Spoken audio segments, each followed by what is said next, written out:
Hello friends and welcome to Mediprocheck medical lectures. तर मित्रांनो, आज आपण नर्सिंग ॲप्टिट्यूडचा नेक्स्ट लेक्चरमध्ये टेस्ट नंबर 7 ओके.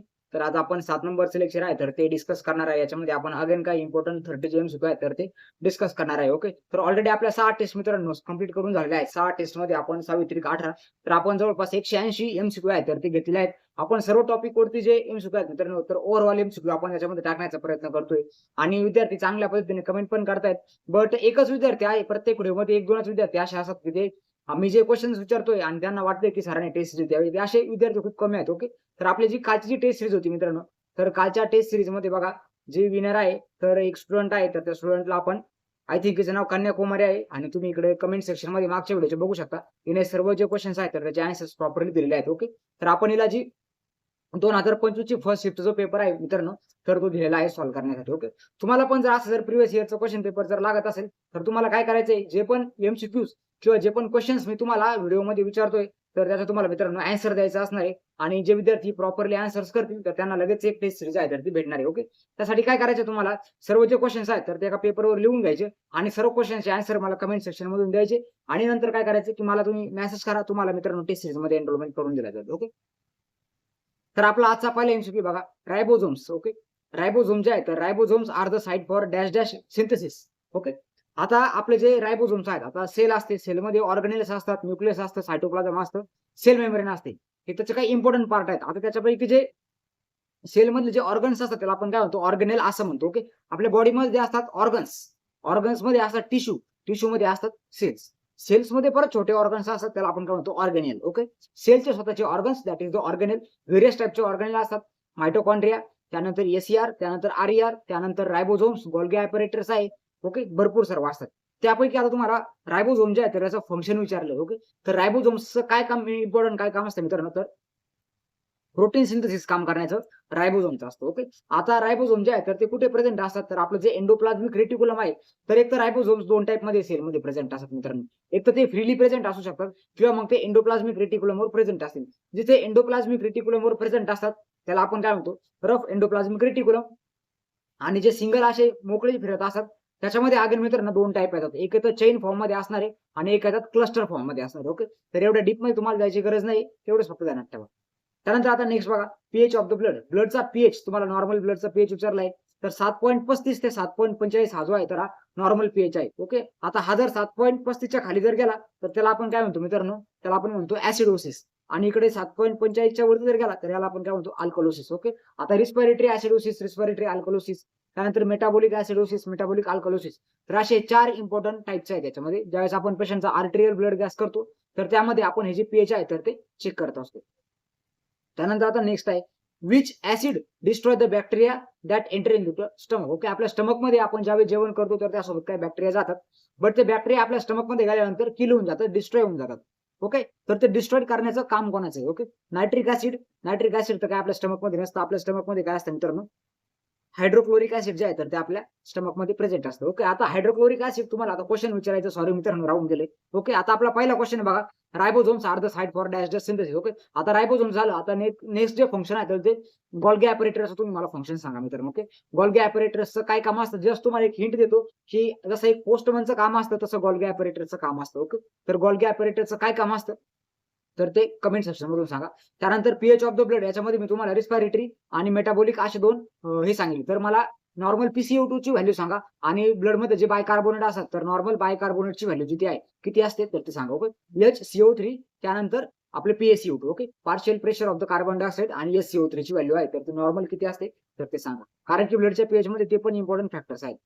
त्यानंतर which acid destroy the bacteria that enter into the stomach. आता हायड्रोक्लोरिक ऍसिड आपल्या स्टमकच्या कोणत्या सेल्स मधून सिक्रेट होतं आणि याची पीएच किती असते तर ते सांगा मित्रांनो कमेंट सेक्शन मध्ये ओके. त्यानंतर आता नेक्स्ट आहे बघा sex hormone in male okay. Males मध्ये सेक्स हार्मोन कोणता आहे तर तुमचा एमसीक्यू काय असणार आहे sex hormone in female okay. त्यानंतर आता sex hormone in male male मध्ये कोणता सेक्स हार्मोन असतो बघा तर टेस्टोस्टेरोन हा जो आहे तर हा मेल मधला सेक्स हार्मोन आहे. त्यानंतर एसीटीएचा लॉंग फॉर्म काय असतो ऍडनोकॉर्टिकोट्रोपिक हार्मोन. सिमेन सिमेन हा काय हार्मोन आहे ते जस्ट एक सिक्रेशन आहे. त्यानंतर टेस्टोस्टेरोन हा हार्मोन आहे. हा हार्मोन कुठून सिक्रेट होतो तर हा टेस्टिस मधून सिक्रेट होत असतो. याला स्टिम्युलेट करण्याचं काम कोण करतं तर आपल्या पिट्युटरी ग्लॅंड जे आहे तर पिट्युटरी ग्लॅंड मधून जीएनआरएस जो हार्मोन आहे ओके तर तो याला स्टिम्युलेट करत असतो. त्यानंतर ऑक्सिटोसिन आहे. ऑक्सिटोसिनचं सिक्रेशन कुठून होतं हे पण सांगायचं ओके. त्यानंतर ऑक्सिटोसिन स्टोअर कुठं असतो हे पण सांगायचं. Sterility cause by the deficiency of which vitamin. Okay, आता मी मागे एकदा आपल्या ग्रुपवरती क्वेश्चन विचारला होता की सेक्स व्हिटॅमिन कोणाला म्हटलं जातं. ओके, तर याचा आन्सर काय मित्रांनो, तर याचा आन्सर आहे बघा व्हिटॅमिन ई. ओके, आता तुमच्यासाठी होमवर्क साठी खूप इम्पॉर्टंट क्वेश्चन असणार आहे. व्हिटॅमिन सी ची डिफिशियन्सी आणि व्हिटॅमिन ए ची डिफिशियन्सी. ओके, आणि व्हिटॅमिन बी कॉम्प्लेक्स मध्ये जर तुम्हाला पूर्ण फॅमिलीचे नाव जर माहित असेल, thiamine, riboflavin, niacin, biotin, cyanocobalamin, folic acid. Okay, तर हे सर्व काय करा मित्रांनो, तुम्ही सिक्वेन्स वाईज सांगा. ओके, B1 ला काय म्हणतो थायमिन, B2 ला काय म्हणतो रायबोफ्लाविन, B3 ला काय म्हणतो नायसिन, B4 नसतो, B5 ला पेंटाथोनिक ऍसिड, B6 म्हणजे काय पायरिडोक्सिन, B7 म्हणजे बायोटिन, B8 नसतो, B9 म्हणजे कोण फॉलिक ऍसिड, त्यानंतर B12 म्हणजे कोण सायनोकोबालामाइन. ओके, तर हे पूर्ण सिक्वेन्स मध्ये ज्याचं ध्यानात राहिला असेल तर त्यांनी व्हिटॅमिन बी ची पूर्ण फॅमिली सिक्वेन्स मध्ये सांगायची. व्हिटॅमिन ए चं फंक्शन सांगा, फंक्शन किंवा व्हिटॅमिन ए चं जे आहे तर इम्पॉर्टंट आपल्याला काय विचारलं जातं, डिफिशियन्सी विचारली जाते. ओके, आणि व्हिटॅमिन सी ची डिफिशियन्सी. त्यानंतर dash dash means to maintain the internal environment constant. Okay, हा एम सुद्धा आपण ऑलरेडी एकदा घेतलेला आहे. ओके, तर याला आपण काय म्हणतो हिमोस्टॅसिस. ओके, आहे त्याच्यामध्ये haemostasis, homeostasis, sorry homeostasis. Okay, homeostasis म्हणजे काय, कॉन्स्टंट एन्व्हायरमेंट मेंटेन करणे. हिमोस्टॅसिस म्हणजे काय की ब्लडचं कोएग्युलेशन होणे, त्याला आपण हिमोस्टॅसिस म्हणतो. ओके, तर आता हे जे कॉन्स्टंट इंटरनल एन्व्हायरमेंट जे प्रेझेंट असतं त्याला आपण काय म्हणतो होमिओस्टॅसिस. त्यानंतर आता नेक्स्ट आहे बघा multiple x ray has complication of. Okay, एखादा पेशंट आहे त्याचा तुम्ही मल्टिपल टाइम जर एक्सरे जर केला तर त्याला कशाची खालीपैकी कोणत्या डिसीजची रिस्क होऊ शकते बघा, कॅन्सर, HIV, फीवर आणि नॉन ऑफ दिस. ओके, तर याला आपण काय म्हणणार मित्रांनो, कॅन्सर. ओके, कॅन्सरमुळे काय होतं की मल्टिपल एक्सरे त्याच्यामध्ये जे रेज असतात क्षकिरण. ओके, तर त्याच्यामुळे बॉडीमध्ये कॅन्सर होण्याची कॉम्प्लिकेशन्स असतात जर तुम्ही मल्टिपल टाइम करत असाल. म्हणून आपण काय करतो मित्रांनो, जे पण हेल्थकेअर वर्कर्स एक्सरे डिपार्टमेंट मध्ये काम करतात तर त्यांना आपण लीडचं ऍपरन देत असतो. ओके, त्यामुळे काय होतं की जे रेज आहेत तर ते त्यांच्या बॉडीमध्ये डायरेक्टली जात नाही. त्यानंतर आता नेक्स्ट बघा dash dash is the first BSc nursing college in India. Okay, भारतामधलं सर्वात पहिलं बीएससी नर्सिंग कॉलेज कोणतं येतं, ते रॅक कॉलेज जे आहे तर हे आपल्या भारतामधलं दिल्लीचं पहिलं नर्सिंग कॉलेज आहे. त्यानंतर dash dash is related to liver. Okay, cholera, hepatitis A, त्यानंतर ट्युबरकुलोसिस आणि टायफॉइड. ओके, तर आता मित्रांनो याचा आन्सर काय असणार, आपला हेपॅटायटिस ए त्याचा आन्सर आहे. आता तुमच्यासाठी इम्पॉर्टंट क्वेश्चन असा आहे, हे जे हेपॅटायटिस ए जे आहे तर ओके, तर हेपॅटायटिस ए हा कोणत्या रूटने किंवा याचं जे ट्रान्समिट होण्याचं जे रूट आहे तर तो कोणता आहे तर ते सांगा. त्यानंतर नेक्स्ट आहे बघा another name of the Florence Nightingale. Okay, Florence नायटिंगेलची उपाधी तुम्हाला विचारली, त्यांना आपण काय म्हणतो, lady with light, lady with candle, lady with care and lady with lamp. Okay, तर हा एमसीक्यू मोस्ट इम्पॉर्टंट आहे. फ्लोरेन्स नायटिंगेल यांना आपण काय म्हटलं जातं मित्रांनो, लेडी विथ लॅम्प असं आपण त्यांना म्हटलं जातं. त्यानंतर ECG is use to diagnose. Okay, आता ईसीजीचा लॉंग फॉर्म तुम्ही मला सांगा, लिव्हर, त्यानंतर हार्ट, त्यानंतर किडनी आणि ब्रेन. ओके, तर ईसीजी जे आहे तर ईसीजी आपण कशाच्या डायग्नोस्टिक मध्ये वापरतो, तर आपल्या हार्ट रिलेटेड काही पण प्रॉब्लेम जर असेल तर आपण काय वापरतो मित्रांनो, ईसीजी. त्यानंतर ब्रेनचं जर असेल तर ब्रेन मध्ये आपण काय वापरतो मित्रांनो, ईईजी वापरतो. काय ई ई ऍक्च्युली तर एबीसीडी काढण्यात माऊसने खूप अवघड आहे, पण ठीक आहे तरी पण तुम्हाला समजेल. Okay, EEG. ईईजी म्हणजे काय, इलेक्ट्रो इन्सेफेलोग्राफी. त्यानंतर ईएमजी पण असतं, इलेक्ट्रोमायोग्राफी. ओके, तर हे काही इम्पॉर्टंट आहे तर ते ध्यानात ठेवायचे. त्यानंतर आता नेक्स्ट आहे बघा, हा मित्रांनो PYQ आहे. ओके, तर हा क्वेश्चन आपण मागच्या वर्षी पण घेतला होता आणि ऍज इट इज क्वेश्चन तुम्हाला क्वेश्चन पेपर मध्ये आलेला होता. त्यानंतर व्हिटॅमिन ए ची डिफिशियन्सी ऍज इट इज आला होता. ओके, टेस्ट ट्यूब बेबी म्हणजे काय, ओके, तर ovum fertilize into the test tube and develop into the uterus. Okay, हा आपला काय टेस्ट ट्यूब बेबी म्हणजे काय. ओके, टेस्ट ट्यूब बेबी म्हणजे काय की मदर मधून कलेक्ट करणे ओव्हम, त्यानंतर मेल मधून कलेक्ट करणे सिमेन, सिमेन मधलं काय स्पर्म, आणि दोन्ही पण टेस्ट ट्यूब मध्ये टाकणे, दोन्ही तिथं फर्टिलायझेशन होणार आणि तिथं जायगोटचं फॉर्मेशन व्हायला लागलं की ते जायगोट डायरेक्टली मदरच्या मध्ये परत इन्सर्ट करायचं. ओके, त्याला आपण काय म्हणतो, टेस्ट ट्यूब बेबी असं आपण म्हणतो. ओके, त्यानंतर आता नेक्स्ट आहे बघा bone and teeth content. Okay, आपले जे दात आहेत आणि बोन्स आहेत तर याच्यामध्ये कोणते मिनरल्स मेनली प्रेझेंट असतात, तर कॅल्शियम आणि फॉस्फेट जे आहे तर हे दोन्ही पण मिनरल्स आहेत तर ते प्रेझेंट असतात. त्यानंतर आता नेक्स्ट बघा आर्टिक्युलर सेप्टल डिफेक्ट. ओके, आता याचं थोडं समजून घ्या मित्रांनो, हे थोडा अॅनाटॉमिकल डिसीज आहे. ओके, सर्वात पहिले याचा आन्सर बघा, आर्टिक्युलर सेप्टल डिफेक्ट जो आहे तर हा कोणता डिसीज आहे मित्रांनो, हा कंजेनिटल डिसीज आहे. ओके, आता आपण थोडं डायग्रामॅटिकली डिस्कस करू हा डिसीज काय असतो. तर अशा पद्धतीने मित्रांनो हे काय तुमचं हार्ट आहे, हृदय आहे, दिल आहे. ओके, आता याचे किती चेंबर्स आहेत मित्रांनो, याचे असतात आपल्याकडे 4 चेंबर्स. ओके, 2 वरचे चेंबर्स त्याला आपण म्हणतो ऍट्रियम, 2 खालचे चेंबर्स त्याला आपण काय म्हणतो व्हेंट्रिकल्स. ओके, इकडे वरती ऍट्रियम आणि इकडे व्हेंट्रिकल, त्यानंतर इकडे ऍट्रियम. ओके, आता इथे आपल्याला काय विचारलंय बघा, आर्टिरियल सेप्टल डिफेक्ट. आता हे जे मधली जी लाईन आहे याला आपण काय म्हणतो सेप्टम असं म्हणतो. म्हणजे काय, 2 ऍट्रियमला डिवाइड करणारी इंट्रा आर्टिरियल सेप्टम आणि 2 व्हेंट्रिकलला डिवाइड करणारी इंटरव्हेंट्रिकुलर सेप्टम. आता ऍक्च्युली काय असतं, ज्यावेळेस आपण आपल्या आईच्या पोटामध्ये असतो, ज्यावेळेस आपलं जे फिटल सर्क्युलेशन सुरू असतं तर हे राईट ऍट्रियम आणि लेफ्ट ऍट्रियम. ओके, इथं मी तुम्हाला एक सेपरेट कलर वापरतो. राईट ऍट्रियम आणि लेफ्ट ऍट्रियम हे दोन्ही एकमेकांना कनेक्ट असतात. ओके, आणि इथं मध्ये पूर्ण असं एक होल असतं. ही जी वॉल असते तर ती पूर्ण क्लोज नसते, हिला मध्ये काही एक डोअर असतो. तर हा जो डोअर प्रेझेंट आहे याला आपण काय म्हणतो मित्रांनो, फोरामन ओव्हल असं म्हणतो. आणि ज्यावेळेस बेबीची बर्थ होते तर बेबीची बर्थ झाल्यानंतर हा फंक्शनली क्लोज होऊन जातो. ओके, त्यानंतर अनाटॉमिकली क्लोज व्हायला याला 1 वर्ष लागत असतं, बट फंक्शनली हा लगेच क्लोज होऊन जातो. बट काही काही जे बच्चू असतात तर त्यांच्यामध्ये काय होतं, याचं पूर्ण अनाटॉमिकल क्लोजर होतच नाही. त्यामुळे काय होतं की एखाद्या लेफ्ट साईडला आहे तर लेफ्ट साईडला प्रेशर जास्त असतो, म्हणून left side to right side काय ब्लड जे आहे तर ते शंटिंग होत असतं. ओके, म्हणजे काय, इकडे आपलं ऑक्सिजनेटेड ब्लड जे येतंय तर ते परत इकडे मिक्स होतं, परत लंग्स कडे जातं. ओके, असा जर फिनोमेना आहे तर हा नॉर्मली म्हणजे इनडायरेक्टली चालू असतो. ज्या बेबीमध्ये हे जे क्लोजर आहे तर ते क्लोज होत नाही. ओके, त्याला आपण, आणि ज्या बेबीमध्ये हे जी वॉल आहे तर त्याच्यामध्ये डिफेक्ट प्रेझेंट असतो त्याला आपण काय म्हणतो मित्रांनो, आर्ट्रियल सेप्टल डिफेक्ट, किंवा याला आपण मेडिकलच्या लॉंग फॉर्म मध्ये, शॉर्ट फॉर्म मध्ये आपण त्याला काय म्हणतो, एसडी असं म्हणतो. ओके, त्यानंतर याची सर्जरी वगैरे केली जाते, डिव्हाइस क्लोजर असतात किंवा डॅक्रॉन पॅच सर्जरी, अशा व्हेरियस टाईपच्या सर्जरी ज्या आहेत तर त्या आर्ट्रियल सेप्टल डिफेक्टला केल्या जातात, किंवा मॅक्स टू मॅक्स 1-1.5 वर्षापर्यंत तुम्ही वाट बघू शकता, स्पॉन्टेनियसली क्लोज होऊन जातो. ओके, त्यानंतर aim of the first aid. Okay, आपण पेशंटला जे फर्स्ट एड, जे प्रथम उपचार करतोय, तर प्रथम उपचार करण्याचं जे एम आहे तर ते कोणतं आहे, provide primary treatment with available resources. Okay, जे पण आपल्याकडे रिसोर्सेस अवेलेबल आहेत तर त्या अवेलेबल रिसोर्स मध्ये पेशंटला प्रोव्हाइड करणे ट्रीटमेंट, तर आपण काय म्हणतो, फर्स्ट एड. त्यानंतर diarrhoea leads to dash dash explain. डायरियामुळे खाली सर्व गोष्टी होतील, कोणती गोष्ट होणार नाही. ओके, सर्वात पहिला आहे बघा डिहायड्रेशन. डिहायड्रेशन होतं कारण की बॉडीमधून सर्व जे वॉटर आहे तर ते बाहेर जातं, आणि डिहायड्रेशनला ट्रीट करण्यासाठी आपण मित्रांनो काय वापरतो, ओआरएस. ओके, ओ त्यानंतर आर. आता ओआरएस चे कंपोनेंट जर तुम्हाला माहिती असतील तर जनरल नॉलेजसाठी तुम्ही आपल्या कमेंट सेक्शन मध्ये सांगू शकता. ओआरएस चा लॉंग फॉर्म काय, oral rehydration solution. Okay, oral rehydration solution. त्यानंतर विकनेस, येस विकनेस पण येतो कारण की शरीरातून पाणी बाहेर जाईल. त्यानंतर फिवर, येस येऊ शकतो कारण की डायरिया जो आहे, जर कधी बॅक्टेरियल डायरिया जर असेल, ओके, इकोलाई असेल, शिगेला असेल, तर त्यामध्ये हे जे ऑर्गॅनिझम्स आहेत तर त्याच्यामुळे फिवर येऊ शकतो. बट रेड आईज आहे तर रेड आईज हे एक्सपेक्ट आहे. ओके, रेड आईज काय डायरियामध्ये होत नाही.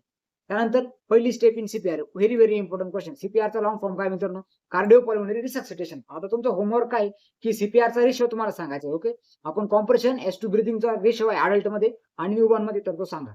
ओके, तर याचा आपलं जी पहिलीची स्टेप आहे तर पहिल्या स्टेप मध्ये आपण काय करतो, सिन्सेप्टिव्ह. ओके, आपले जे थेरी लेक्चर्स आपण घेतलेले आहेत ऍपमध्ये, ओके, ज्या विद्यार्थ्यांना ऍक्सेस होता, ज्या विद्यार्थ्यांनी क्लासेस केले तर त्यांना सर्वांना माहिती आहे सीपीआरच्या सर्व ज्या स्टेप्स वगैरे आहेत तर त्या आपण ते प्रॉपरली डिस्कस केल्या आहेत. ओके, त्यानंतर नेक्स्ट बघा आता, Florence nightingale was born in. Okay, Florence nightingale जे आहे तर ते कुठे बॉर्न झाले, आता त्यांची जन्मतारीख तुम्ही मला कमेंट सेक्शन मधून सांगा. भरपूर वेळेस आपण डिस्कस केलाय हा क्वेश्चन, कारण की हा मोस्ट ऑफ टाइम रिपीट होणारा क्वेश्चन आहे, तुमचा 5 स्टार इम्पॉर्टंट क्वेश्चन आहे मित्रांनो. ओके, तर फ्लोरेन्स नायटिंगेल जे आहेत तर त्यांचा जन्म कुठे झाला मित्रांनो, इटली या शहरामध्ये त्यांचा जन्म झालेला आहे. त्यानंतर how many pair of ribs. Okay, रिप्सचे किती पेअर्स आपले प्रेझेंट असतात, तर रिप्स हा कोणत्या टाईपचा बोन आहे, हा तुमचा मित्रांनो होमवर्कचा क्वेश्चन आहे. हे मी रिप्स कोणत्या टाईपचा बोन आहे हे आपल्या आय थिंक 3rd की 4th लेक्चर मध्ये तुम्हाला सांगितलं होतं. ओके, सर्व मी तुम्हाला बोनचे टाईप सांगितले होते.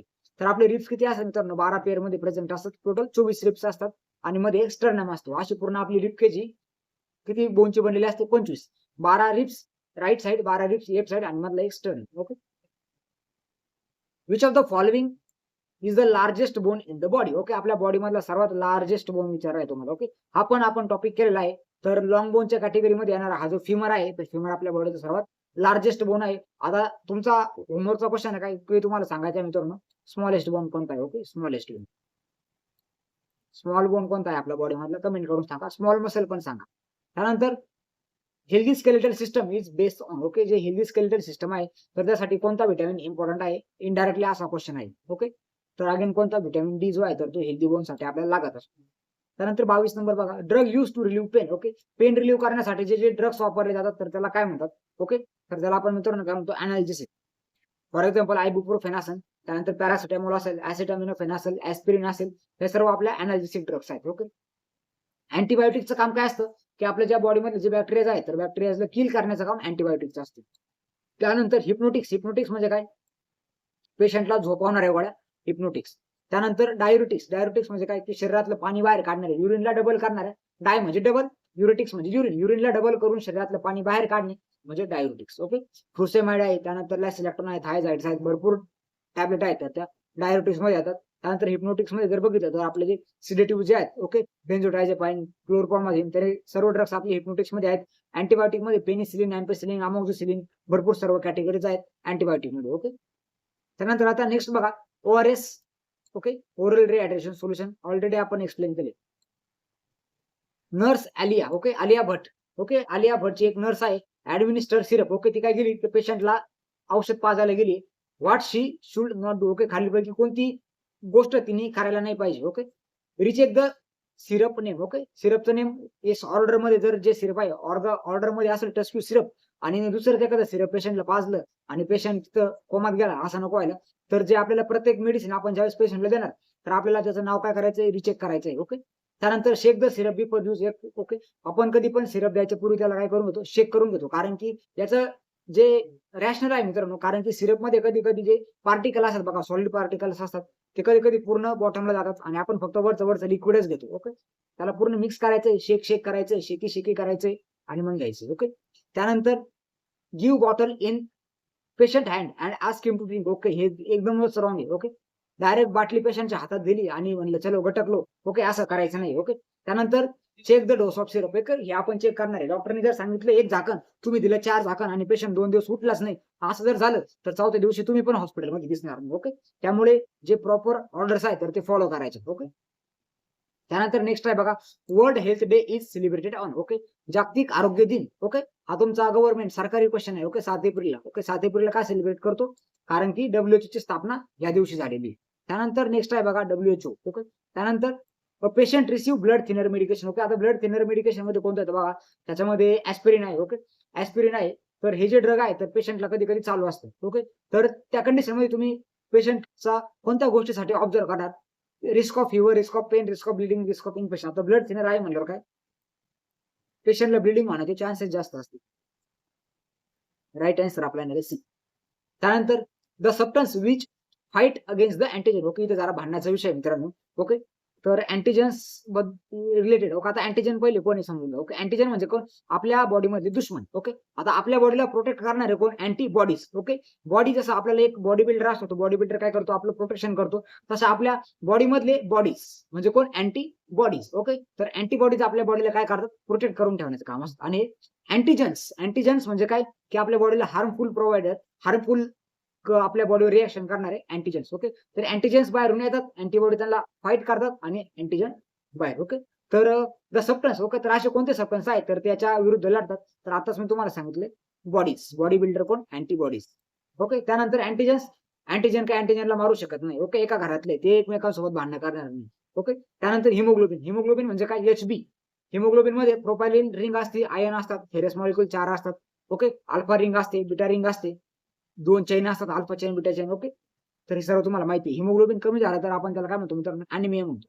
त्यानंतर नन ऑफ दिस, हे तर राईट आन्सर नाही. ओके, तर राईट आन्सर कोणतं आपलं, अँटीबॉडीज आणि अँटीबायोटिक मधला डिफरन्स मित्रांनो समजून घ्या. अँटीबायोटिक म्हणजे काय, इन्फेक्शनला किल करणारे, आणि अँटीबॉडीज म्हणजे काय, की अँटीजनला चलो जाव म्हणणारे. ओके, त्यानंतर आता 28 नंबर बघा, which of the following is not include on the discharge of patient. Okay, पेशंटला तुम्हाला काय करायचंय, घरी पाठवून द्यायचंय, डिस्चार्ज करायचंय, तर त्या खालीपैकी कोणती गोष्ट तुम्ही करणार नाही. ओके, असा एक सेम क्वेश्चन आपण घेतला होता हेल्थ एज्युकेशन बद्दल. Okay, tell relative about the follow up dates. Okay, आपल्याला परत त्याला बोलावंच लागतं फॉलोअप साठी.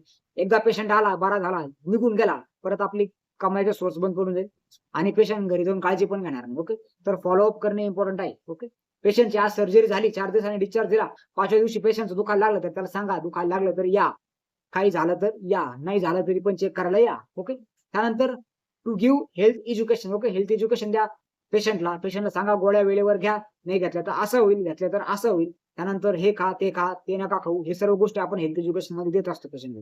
त्यानंतर taking the bill clearance. Okay, patient तुम्हाला विचारेल की माझं बिल किती झालंय, बिलाची मला पावती द्या. ओके, तर ती पावती वगैरे देणं पण आपलंच काम आहे.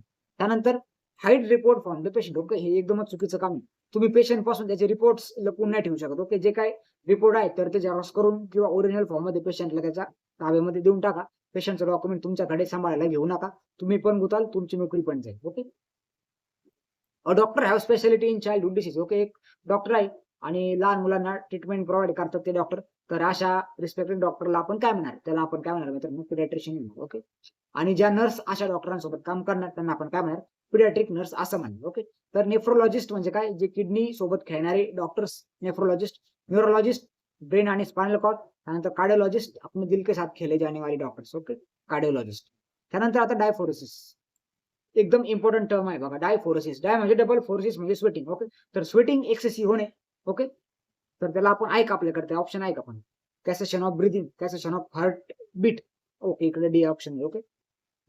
एक्सेसिव्ह स्वेटिंग, एक्सेसिव्ह स्वेटिंग म्हणजे काय, डायफोरेसिस. कॅसेशन ऑफ ब्रीदिंगला काय म्हणतो मित्रांनो आपण, याला आपण म्हणतो डॅश डॅश. कमेंट सेक्शन मधून सांग. कॅसेशन ऑफ हार्टबीट. ओके, हे पण कमेंट सेक्शन मध्ये. त्यानंतर स्लो डाऊन ऑफ हार्टबीट, त्याला आपण काय म्हणतो, ब्रॅडिकार्डिया. ओके. कॅसेशन ऑफ हार्टबीटला ऍक्च्युअली तसा काही शब्द नाहीये, बट एक हार्टची एक आजार आहे, त्याच्यामध्ये हार्ट ब्लॉक होतो, तर त्यामध्ये हार्टबीट पूर्ण बंद पडतात. बट कॅसेशन ऑफ ब्रीदिंगला आपण काय म्हणतो सांगा, ए वरून नाव आहे. ओके. आता एका विद्यार्थिनीचं कॉंग्रॅच्युलेशन्स. ओके, त्यांनी सर्व जे अँसर्स आहेत तर ते प्रॉपरली दिलेत बघा. 1 2 3 4 5 जवळपास त्यांनी स्क्रीनशॉट टाकले. भरपूर अँसर दिले आहेत आणि राईट अँसर दिलेले आहेत सर्व. ओके. ज्या विद्यार्थ्यांना मेगा टेस्ट सिरीज घ्यायची असेल, इन्व्हेस्ट ओनली 199 रुपीज. ओके. आणि एका गव्हर्नमेंट कॉलेजमध्ये सीट मित्रांनो सिक्युअर करू शकता तुम्ही. 20 तुम्हाला क्वेश्चन पेपर्स बघायला भेटतील. 15 नवीन आहेत आणि 5 जुन्याच आहेत. नवीन क्वेश्चन म्हणजे पीवायक्यू पेपर्स आहेत, जे 15 पेक्षा पण जास्त इम्पॉर्टंट आहेत. तुम्हाला इम्पॉर्टंट टॉपिक्स तुम्हाला सर्व समजतील. ज्यांना एनरोलमेंट करायचे असेल लवकरात लवकर माझा नंबरवर कॉन्टॅक्ट करा, कारण की एक्झामला कमी दिवस राहिलेले आहेत आणि नेक्स्ट लेक्चरची थोडी वाट बघा. उद्या परवा आपण नेक्स्ट लेक्चर जे आहे ते लगेच मित्रांनो अपलोड करून देऊ. आय थिंक आपलं आता आजचं होतं मित्रांनो 7वं लेक्चर. ओके. 7 8 9 10. ओके. अजून 3 लेक्चर्स आहेत, मग नंतर आपण दुसरी एखादी सिरीज चालू करू. ओके. तर 30 तारखेपर्यंत मी पण थोडा एक्झाममुळे बिझी आहे, बट 1 तारखेपासून आपण तुमचं थोडं लाईव्ह सेक्शन वगैरेचं प्लॅनिंग करू. तर तुम्ही पण थोडं इनिशिएटिव्ह घ्या. ओके. तर भेटूया आपल्या उद्याच्या व्हिडिओमध्ये. असेच काही इंटरेस्टिंग आणि थोडे फनी एमसीक्यू आपण घेऊ मित्रांनो, जेणेकरून तुमचा पण इंटरेस्ट मेंटेन राहील. ओके. कारण की पहिल्या व्हिडिओला खूप जास्त व्ह्यूज आले, शेवटच्या व्हिडिओपर्यंत आता विद्यार्थी थोडे वगळत चालले, तर आपण पण थोडं फनी वेनी घेऊ, म्हणजे तुम्हाला पण समजायला थोडं सोपं जाईल. तर भेटूया आपल्या नेक्स्ट व्हिडिओमध्ये. ओके. तोपर्यंत wish you all the best for admission process and nursing CET. चांगला अभ्यास करा, पेपर फाड़ के आ जाओ और एक गवर्नमेंट कॉलेज में अपना एडमिशन फिक्स कर लो. Okay friends, thank